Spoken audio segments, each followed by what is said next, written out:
வணக்கம் நண்பர்களே. இன்றைய காலகட்டத்தில் தமிழ்நாட்டில் நிலவும் காட்சிகளை பார்க்கும்போது ஆங்காங்கே இளைஞர்களை கவரும் வகையில் அரசியல் கட்சிகள் அவர்களை இழுத்து கொண்டிருக்கின்றன. இது இளைஞர்களுக்கு நல்லதா கெட்டதா? இதை பற்றி தான் இந்த பதிவில் நாம் பேச போகிறோம். இன்றைய காலத்தில் பல இளைஞர்கள் ஒரு கேள்வியை அடிக்கடி கேட்கிறார்கள். அரசியலில் சேரலாமா? எந்த பாதையை தேர்ந்தெடுக்கலாம்? இந்த கேள்விக்கு பதில் சொல்லும் முன் நாம் நம்மை பற்றி ஒரு நிமிடம் சிந்திக்க வேண்டும். முதலில் ஒவ்வொரு இளைஞரும் தன்னுடைய வாழ்க்கையை கட்டமைத்து கொள்ள வேண்டும். படித்து முடித்த பிறகு அல்லது படித்து கொண்டிருக்கும் போதே ஒரு வேலை அல்லது ஒரு தொழில், ஒரு திறமையை உருவாக்கி கொள்ள வேண்டும். சொந்த உழைப்பில் சம்பாதிக்கும் முதல் வருமானம் சிறியதாக இருந்தாலும் பரவாயில்லை. அந்த வருமானமே தன்னம்பிக்கையையும் பொறுப்புணர்வையும் வாழ்க்கை அனுபவத்தையும் கற்றுத்தரும்.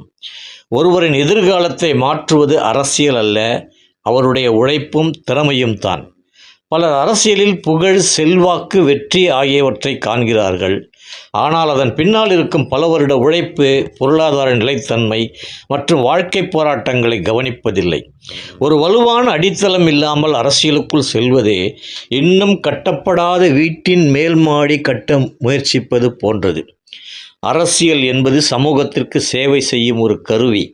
அதை வாழ்க்கை நடத்தும் ஒரே வழியாக பார்க்கக்கூடாது.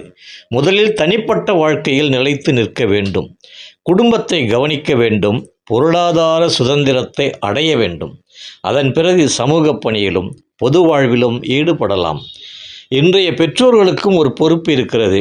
பிள்ளைகளை எல்லா விஷயங்களிலும் சார்ந்து வாழ கற்றுக் கொடுக்காமல் சுயமாக சிந்திக்கவும், உழைக்கவும், முடிவெடுக்கவும் கற்றுக் கொடுக்க வேண்டும். வாழ்க்கையில் வெற்றி பெறும் மனிதர்கள் பெரும்பாலும் தங்கள் காலில் தாங்களே நிற்க கற்றுக்கொண்டவர்கள். ஆகவே இளைஞர்களே, முதலில் உங்கள் கல்வி, அடுத்து உங்கள் வேலை அல்லது தொழில், பிறகு உங்கள் குடும்ப பொறுப்பு, அதன் பின்னர் சமூக பங்களிப்பு. அரசியலில் ஆர்வம் இருந்தால் நிச்சயமாக ஈடுபடலாம். ஆனால் அது உங்கள் வாழ்க்கையே முழுவதும் விழுங்கும் அளவிற்கு இருக்கக்கூடாது. பகுதி நேர சமூக சேவை, பகுதி நேர அரசியல் அல்லது பகுதி நேர தொழில் முனைவு, இவை அனைத்தையும் நல்ல தேர்வுகளாக இருக்கலாம்.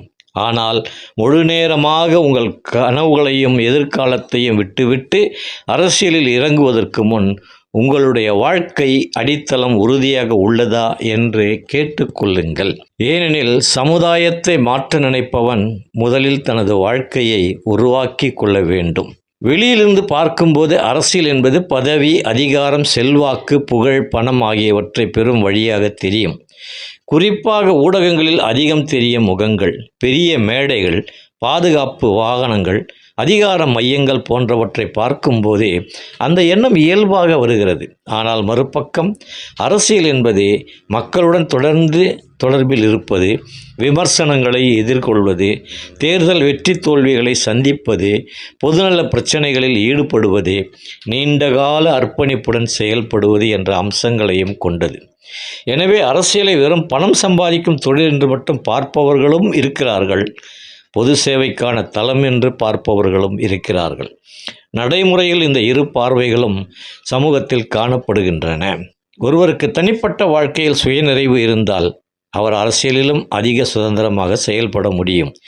ஏனெனில் அவரது முடிவுகளை அவரது மனசாட்சி வழி நடத்தும். வாழ்க்கை தேவைகள் அல்ல. அதன் பிறகு நல்ல குடிமகனாகவும் சமூக பங்களிப்பாளராகவும் தேவைப்பட்டால் அரசியல்வாதியாகவும் மாறுங்கள். முதலில் உங்கள் வாழ்க்கையை உருவாக்கு, பிறகு சமூகத்தை மாற்ற முயற்சி செய். இதுதான் இன்றைய இளைஞர்களுக்கான ஒரு செய்தி. அரசியல் என்பது ஒரு வழி பாதை. அதை உள்ளே போகத்தான் முடியும், திரும்ப வர முடியாது.